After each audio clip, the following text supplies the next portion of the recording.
আমার সমাজের শিক্ষিত লোকগুলো তো বোঝে না, ভাবেও না। এই জন্য আমার কথা শুরু ছিল জীবনটা গড়ে যেতে হবে, কাটায়া গেলে চলবে না। গড়ার জন্যই বাজেট।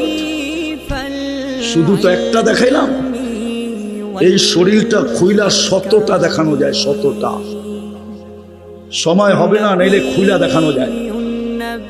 যদি জিহ্বা আমাদেরকে স্বাদ চেক করে না দিতেন, এটা যদি মেশিন দিয়ে নিতে হইতো, তাইলে বোঝা যেত তিতাসের প্যাথোলজি সেন্টারে কত লম্বা লাইন, গৌরীপুরের প্যাথোলজি সেন্টারে কত লম্বা লাইন, বোঝা যেত কুমিল্লা শহরের মেডিকেলে কত লম্বা লাইন।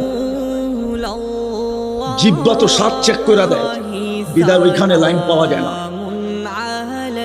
হ্যাঁ, দুনিয়ার প্যাথোলজি সেন্টার আজ পর্যন্ত প্রতিদিন শত শত রিপোর্ট ভুল দেয়। হতে পারে এরা আমার বিরুদ্ধে চলে যাবে, আমার কাছে প্রমাণ আছে। যদি রিপোর্ট গরমিল না হইতো, তাহলে আমাদের দেশের পয়সাওয়ালারা কেন এই দেশে চিকিৎসা করে না?